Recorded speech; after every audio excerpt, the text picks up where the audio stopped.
62 miles down a mountain in a wooden box filled with water, at speeds reaching 50 miles per hour. That's how America moved 10-ton logs before roads existed. Not on wagons, not on railroads. On log flumes, V-shaped wooden channels built along mountainsides, using nothing but gravity and flowing water to shoot lumber from 5,000 feet elevation down to valley sawmills. The longest stretch, 62 miles through the Sierra Nevada, cost $300 per mile to build versus $4,000 for railroad. 4 men and 4 oxen could lay a quarter-mile of flume per day. And when workers needed to inspect these miles of elevated wooden trough-spanning canyons on spindly trestles, they'd ride the logs themselves, shooting down mountains at lethal speed. No brakes, no safety equipment, just a man standing on a log in a rushing artificial river and praying the flume didn't collapse under him. Exact death numbers aren't available. Early reports suggest many falls and many deaths. But the flumes worked. For 50 years, they moved millions of board feet of lumber, made fortunes, built towns, destroyed ancient forests, and inspired the theme park log rides we know today. This is how it actually worked. And the men who died making it possible. Sierra Nevada, California, 1850s. The gold rush is winding down. Thousands of prospectors flooded California expecting fortunes. Most found nothing. The easy gold is gone. The crowded claims are worthless. Men who came west with dreams are stuck with no money, no prospects, and no way home. But there's another resource: timber. The Sierra Nevada holds some of the largest trees on Earth. White pine, sugar pine, giant sequoias over 2,000 years old. 300 feet tall, 30 feet in diameter. These trees are worth more than gold if you can get them to market. Problem is, they're on mountains, steep mountains, no roads, no railroads, impossible terrain. Traditional logging methods don't work. You can't haul 10-ton logs down mountain trails with ox teams. The slopes are too steep. The trails too narrow. The weight too much. A loaded wagon would slide off the mountain dragging the oxen with it. Men tried it anyway. They'd pile raw logs on carts and attempt to pull them down by mule and ox teams. The trail was often so steep that lumberjacks tied whole trees to the rear of their carts, dragging them behind as improvised brakes to keep the wagons from sliding off the mountainside. It barely worked. Progress was agonizingly slow, dangerous beyond belief. Men and animals died regularly, and the volume was pitiful. You couldn't build an industry moving logs one wagon load at a time down mountain trails while losing men and oxen to accidents. The solution comes from an unexpected source: mining sluices.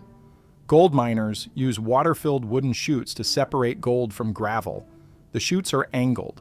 Water flows downhill. Gravity does the work.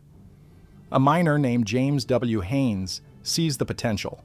In 1859, he builds the first successful lumber flume. 15 miles from Lake Tahoe to the Comstock Lode near Virginia City, Nevada. V-shaped trough, 18 inches wide at the bottom, water flowing constantly. The V shape is critical. Square-sided flumes jam constantly. When 2 logs wedge together, they create a dam. Water backs up, overflows the sides, tears the flume apart. With a V-shaped flume, when logs jam, the rising water lifts them into the wider upper part of the V. The logs float free, self-clearing. Brilliant, simple, revolutionary. Haynes' flume delivers 500,000 board feet of lumber daily. The economics are staggering. A narrow-gauge railroad costs $4,000 per mile to build. The flume costs $300 per mile, 13 times cheaper. 4 men and 4 oxen can lay a quarter-mile of flume in a single day. Railroad construction requires armies of workers and months of grading. The flume just needs wooden planks, simple trestles, and a water source. Within a decade, flumes appear across the western mountains: Sierra Nevada, Bitterroot Mountains, Cascades, Rockies. Everywhere there's timber on steep terrain and a reliable water source, flumes solve the transportation problem. Here's how they're built. Survey crews map the route first, same methods as railroad surveys. Determine the grade, plan the path, But flumes have advantages railroads don't. They can span gulches using lightweight trestles. They fit inside narrow canyons where railroads won't. They follow natural contours, don't require extensive grading or tunneling. The downside, they're fragile. Fire destroys them. Floods wash them out. Wind knocks them down. Falling timber crushes sections. But repairs are cheap. Lumber is the one resource you have plenty of. Rebuilding a damaged section takes days, not months. Construction crews are small, 6 to 8 workers typically. On trestle sections, 4 work aloft, continuously building the framework. One low man handles lumber and sends it up. The work is incredibly dangerous. You're building elevated structures in undeveloped wilderness, hand-carrying lumber to remote construction sites, working 50, 100, sometimes 300 feet above canyon floors on wooden scaffolding. One mistake, one slip, one broken board, you fall. No safety equipment, no regulations, no compensation if you die. The flumes themselves are engineering marvels considering the era and resources. Rough planks 1.5 inches thick, 24 inches wide, 16 feet long, joined at 90-degree angles to form the V. Sections connected with overlapping ends. Watertight construction critical. Any leak wastes water, reduces flow velocity, compromises the entire system. The flume sits on simple wooden props where terrain allows. Where it crosses ravines or canyons, trestle work supports it. Some trestles are modest, 20 feet high. On others are massive, 300 feet spanning deep gorges. Spindly wooden structures carrying tons of water and logs. The longest flumes become legendary. 1877, California Lumber Company builds 54 miles from Nelder Grove to Madera. 1890, Kings River Lumber Company completes 62 miles from Upper Kings River to Sanger, built in just 13 months by owners Hiram C. Smith and Austin D. Moore. Smith was a true lumberman who managed every detail. Moore was a venture capitalist, owned mines, ranches, lived in a sumptuous San Francisco mansion. Together, they spent over $100,000 acquiring more than 30,000 acres of timberland on the south side of Kings River Canyon Gorge. Buying land required creativity. The Timber and Stone Act of 1878 allowed anyone to claim 160 acres of timberland for $2.50 per acre if they swore they'd work it themselves. And Smith and Moore sent stagecoach loads of men into the mountains to walk claims, then immediately bought the claims from them for $100 to $600, plus ample quantities of liquor. Legal gray area, everyone did it. The alternative was legitimate purchase at market rates, which was far more expensive. Construction began late July 1889, high in the mountains at Millwood. The flume would follow Mill Flat Creek as it descended to Kings River. Workers built a small concrete and stone dam at Mill Flat Creek's source to provide water supply, then started building downhill. The crew was mostly Chinese immigrants, experienced, hard-working, paid less than white workers, standard practice in 1880s California.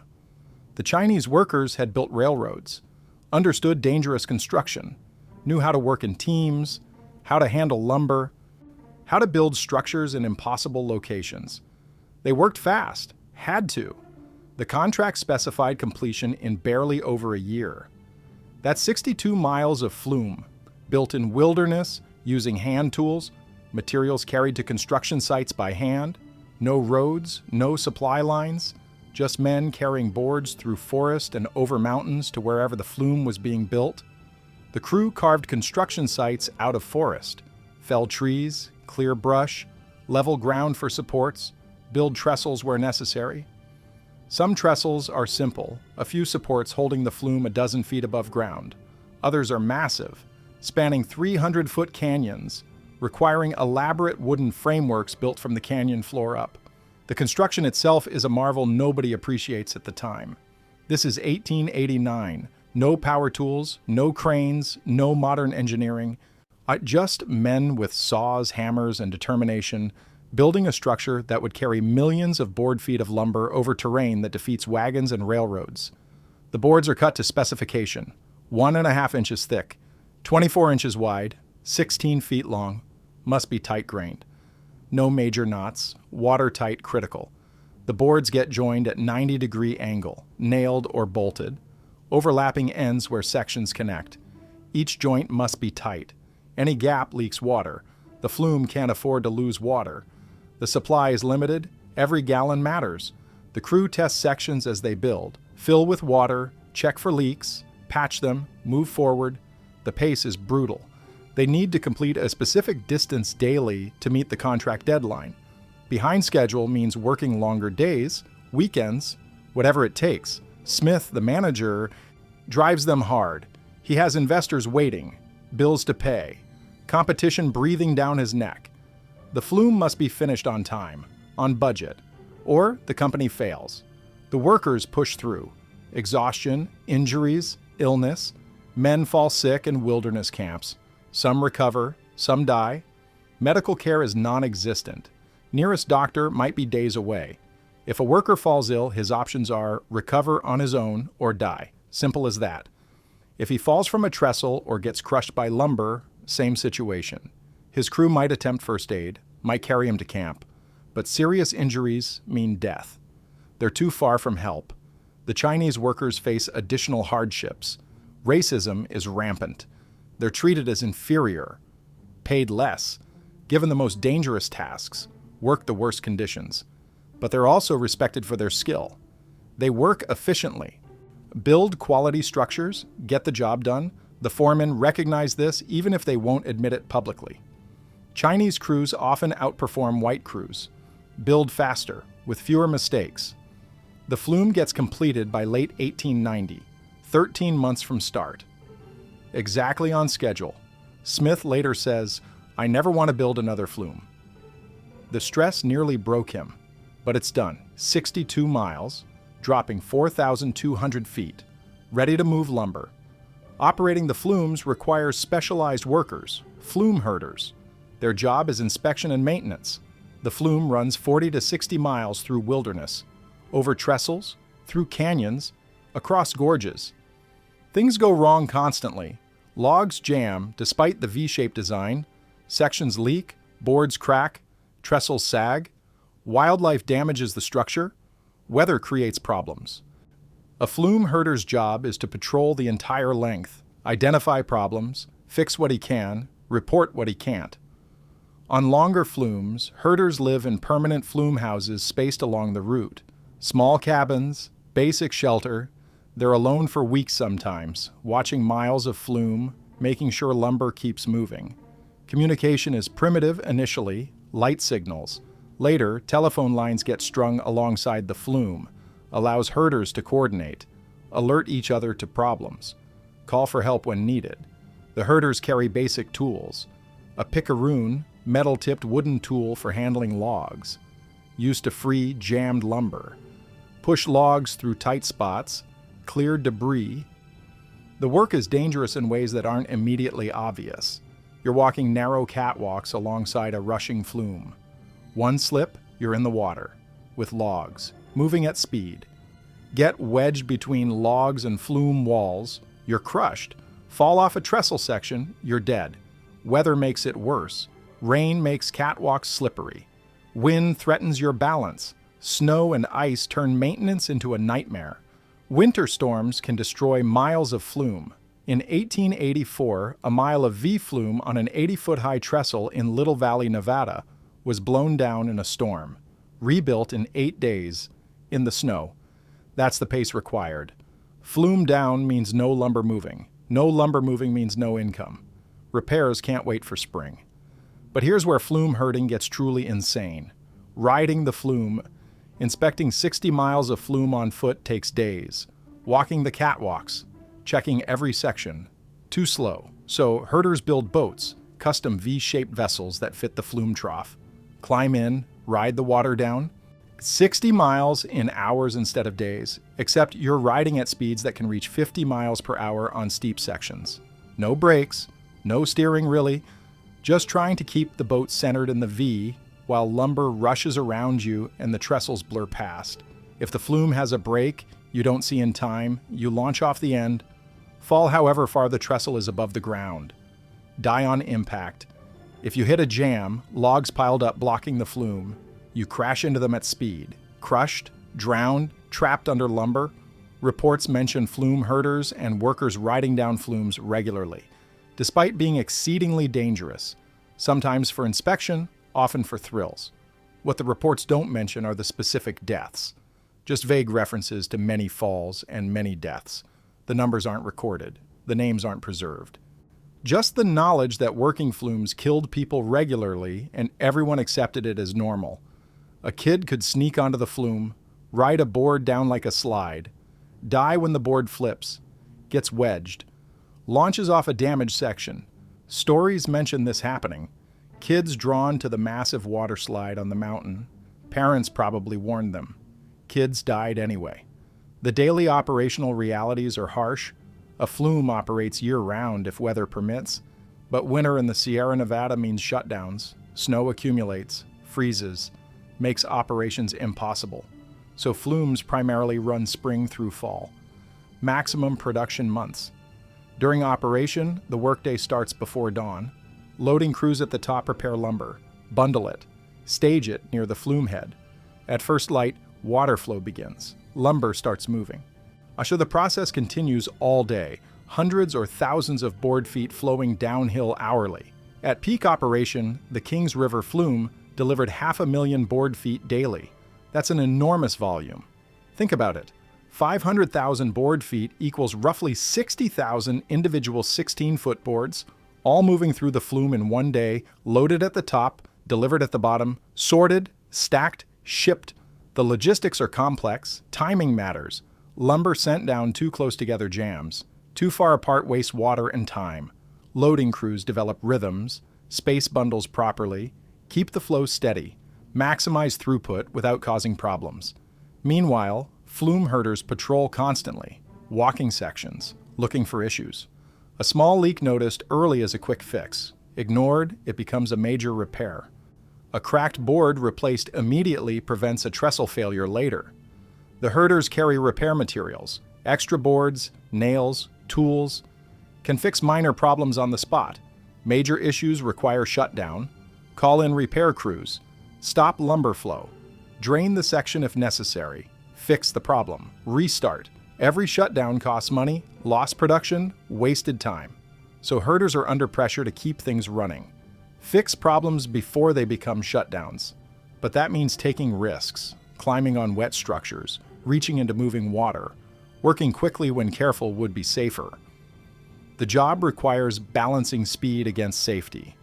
Usually speed wins, because that's what the operation demands. The lumber arriving at the bottom terminal needs immediate processing. Can't leave it piled up. Mills have limited storage. Railroad scheduling requires coordination. The lumber must move through the system.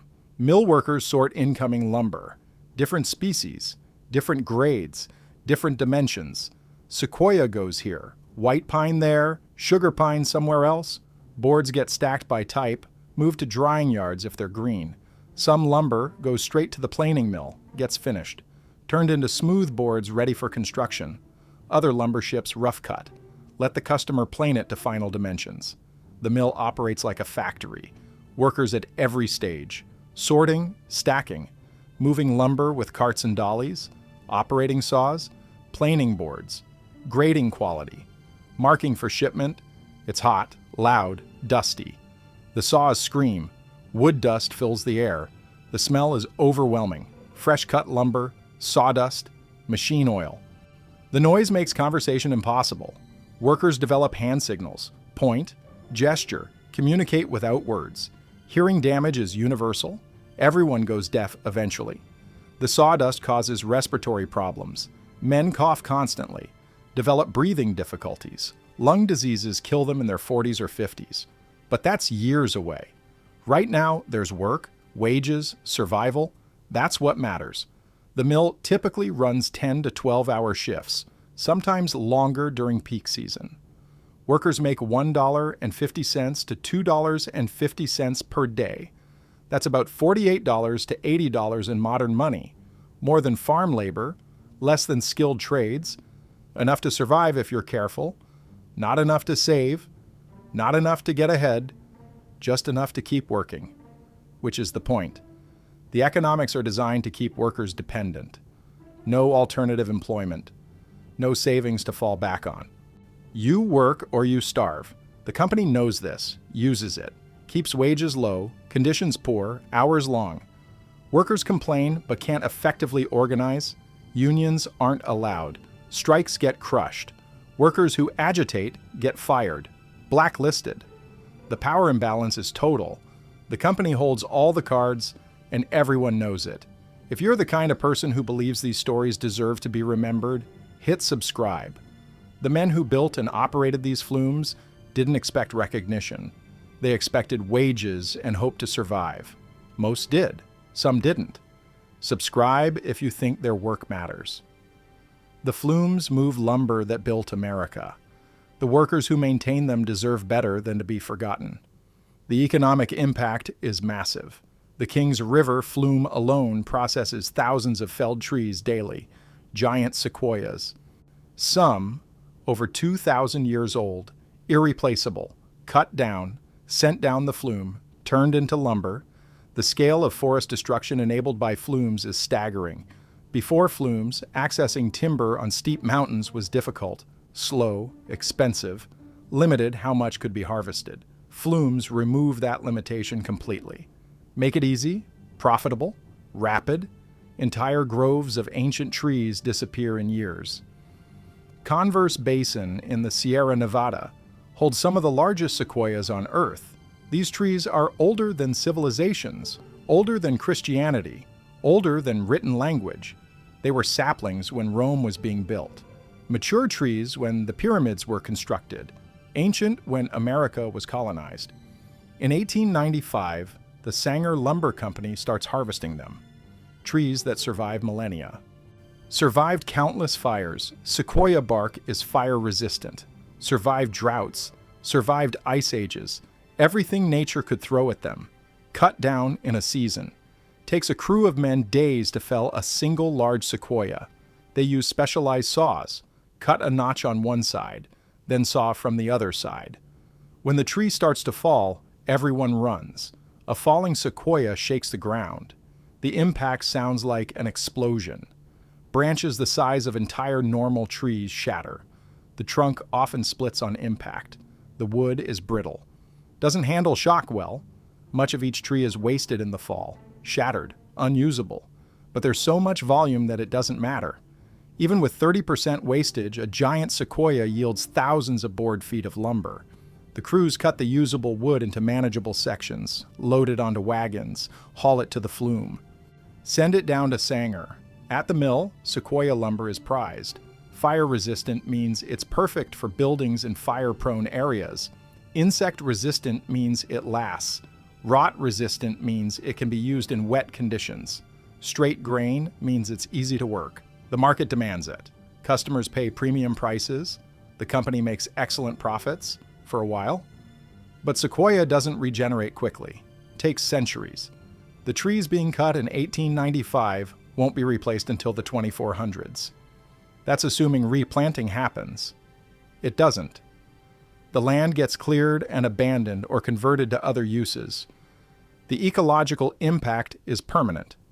The Converse Basin Grove, once among the densest concentrations of giant sequoias on Earth, is nearly eliminated.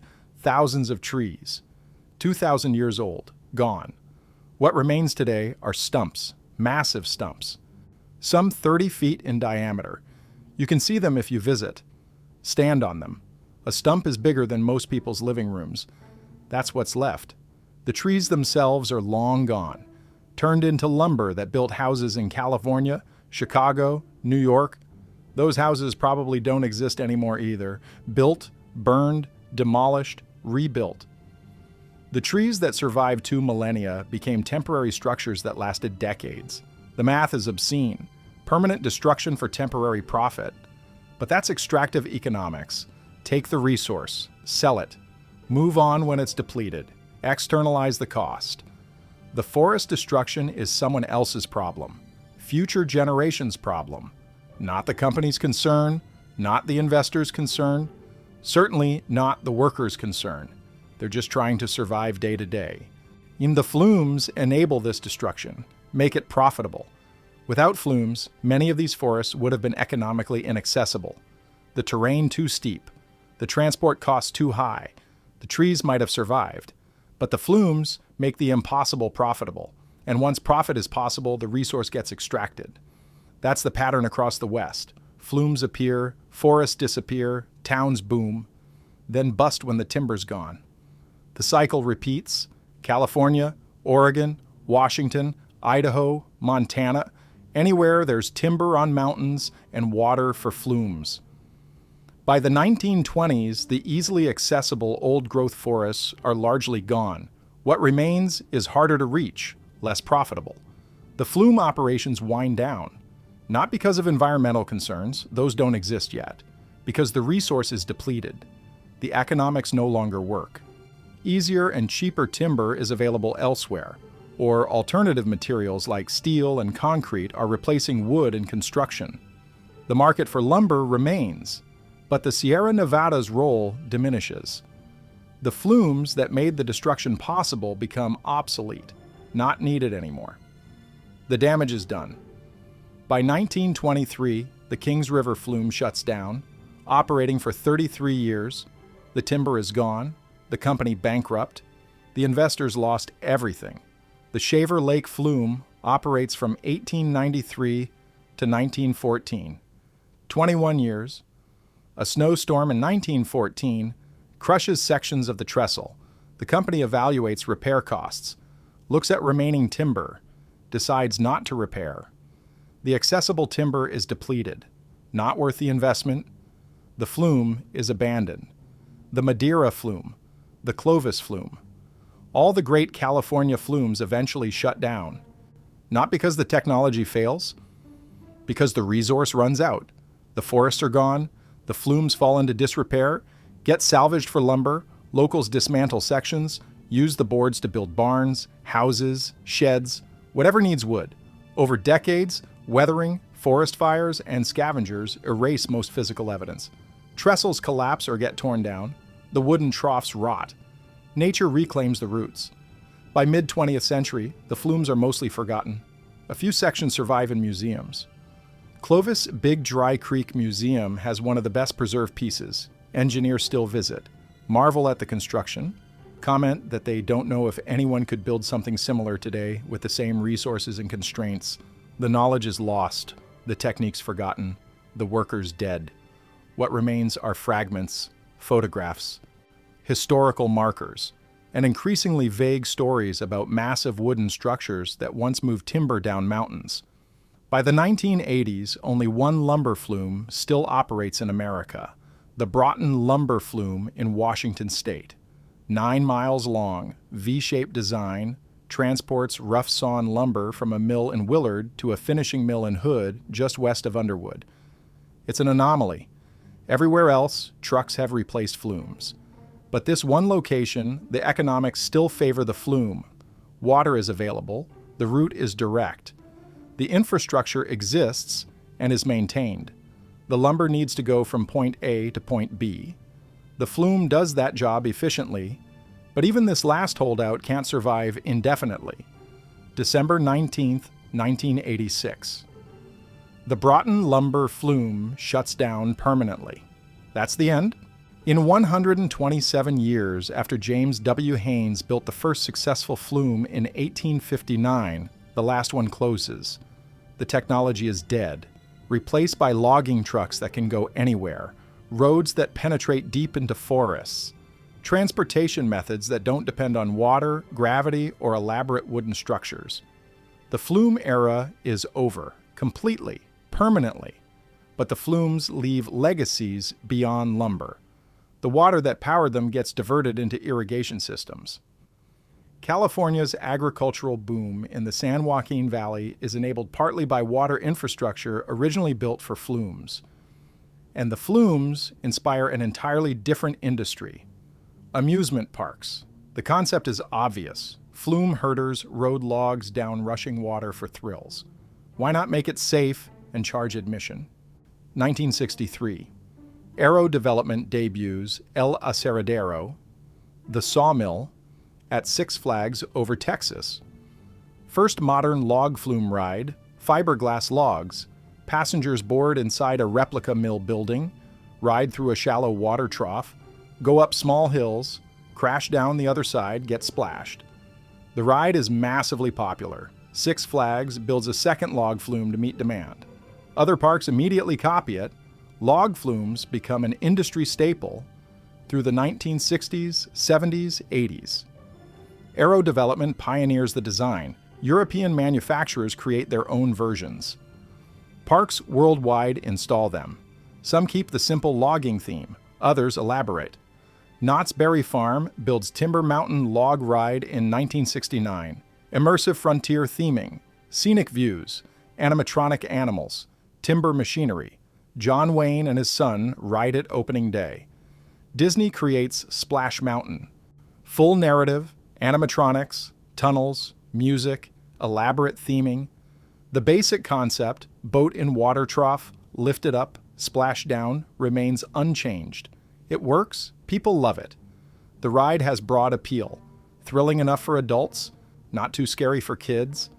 Doesn't require extreme physical fitness, accessible to elderly and disabled riders, and it reliably soaks you, which is perfect on hot days. Every major amusement park has one. Modern versions use cement troughs instead of fiberglass. Cheaper, more durable, easier maintenance. But the experience is identical to what Aero development created in 1963, which is descended directly from what flume herders did in the 1890s. The irony is profound. The flumes that devastated ancient forests, that killed workers through accidents nobody bothered to record. That operated on brutal economics where timber profit mattered and human life didn't. Those flumes are remembered today as a fun theme park ride. Kids wait in line to experience a sanitized version of what killed actual workers. Parents take photos of their children splashing down the final drop. Nobody thinks about the flume herders who rode logs for real, at lethal speeds, through miles of wilderness, knowing one broken section meant death. Nobody thinks about the Chinese immigrant construction crews who built 62-mile flumes in 13 months, carrying lumber by hand to remote construction sites, building elevated trestles without safety equipment, dying in falls nobody recorded. Nobody thinks about the forests, thousands of years old, gone in decades, turned into lumber that built houses, burned in fires, rotted away, on irreplaceable trees reduced to temporary structures. The amusement park rides are fun, genuinely entertaining, but they're monuments to an industry that destroyed ecosystems and consumed workers with equal indifference. That's not a condemnation of the rides. It's an acknowledgement of history. These rides exist because flumes existed. Flumes existed because lumber was valuable and men were cheap. That's the equation. That's what made the system work. These men didn't have YouTube channels. They didn't have anyone telling their story. We're changing that. If you believe their sacrifice deserves to be known, hit subscribe. The flume herders and construction workers who built America's lumber infrastructure are mostly forgotten. No monuments, barely any records, just vague mentions in local histories. Subscribe if you think they deserve better. Let's talk about the engineering, because it's actually remarkable. A V-flume is deceptively simple. Two boards joined at 90 degrees, extended for miles, supported by trestles and props, water added, logs or lumber loaded at the top. Gravity pulls them down. Simple. Except the details are complex. The grade has to be steep enough to maintain flow velocity, but not so steep that lumber accelerates out of control. Too flat, logs jam. Too steep, logs shoot out of the flume at turns. Engineers figure this out through experience. There's no textbook, no engineering formulas, just trial and error. Build a section, see if it works, adjust. The V angle is critical. 90 degrees works best. Wider angle, logs sit too low in the V. Don't self-clear well. Narrower angle, boards don't fit properly. 90 degrees is optimal, discovered empirically. The lumber size matters. Boards 16 feet long work well. Shorter pieces tumble and jam. Longer pieces are harder to handle at loading and unloading. 16 feet becomes standard. The water flow must be constant, controlled. Too much water overflows the flume. Wastewater erodes the lumber. Too little water, logs scrape the bottom. Jam frequently. Move slowly. The ideal flow rate depends on flume grade, lumber size, and trough dimensions. Operators learn this through experience. Each flume is unique, requires individual calibration. Maintenance is constant. Wood exposed to water degrades. Boards rot, joints loosen, leaks develop. A leak seems minor but wastes water, reduces flow downstream. In dry seasons, water is precious. Can't afford to lose it to leaks. Flume herders spend most of their time patching leaks, replacing rotted boards, tightening joints. It's endless. The trestles require particular attention. These structures carry enormous weight. Water weighs 8.3 pounds per gallon. A mile of flume might contain thousands of gallons, plus the lumber, plus the dynamic forces as logs move through. The trestles are wooden, built without modern fasteners or engineering calculations. They sag, shift, crack. Inspectors check them constantly, looking for stress indicators, replacing failing supports before collapse. Trestle failures are catastrophic. The flume dumps water and lumber into the canyon. The trestle crumbles. Anyone on it when it fails dies. How many trestle failures killed workers? Unknown. Records don't specify. Just mention accidents, falls, deaths.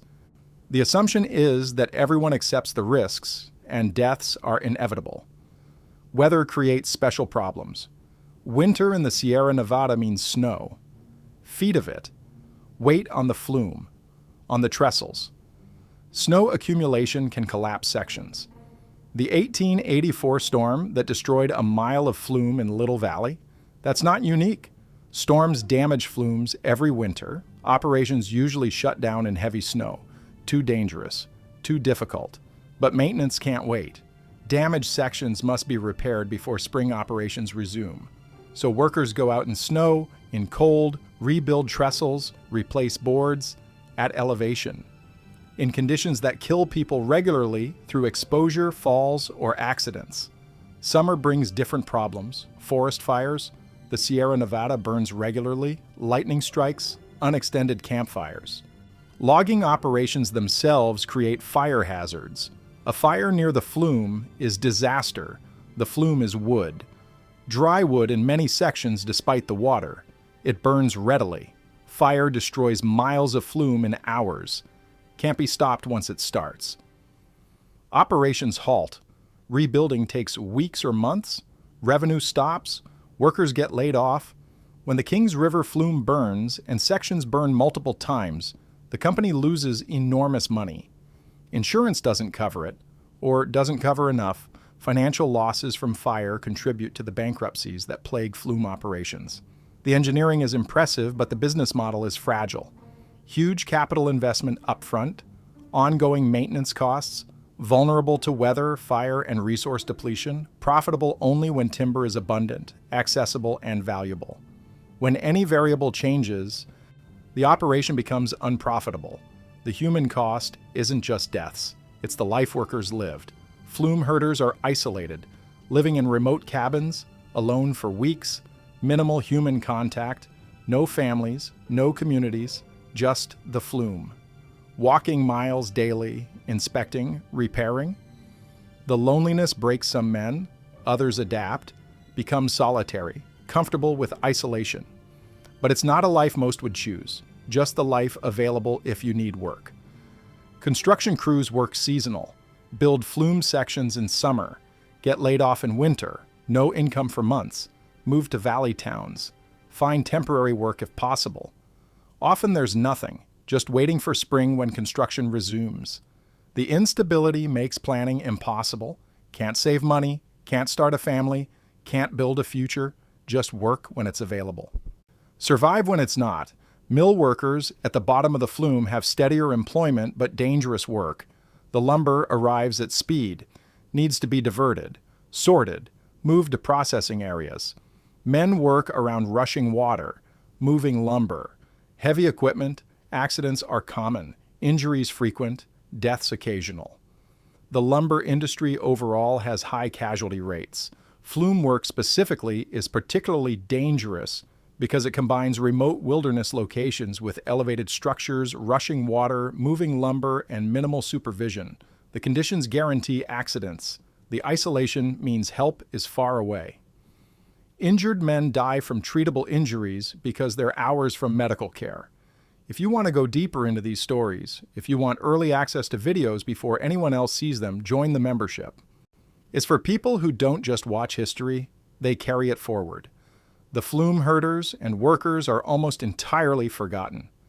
A few museum exhibits preserve flume sections. Some historical societies maintain photographs. But the individual workers, the men who actually built and operated the flumes, gone. Subscribe to the membership and help us make sure their legacy survives. Here's what ultimately killed the flumes. Trucks, internal combustion engines, roads. By 1910, logging trucks appear, initially primitive but improving rapidly.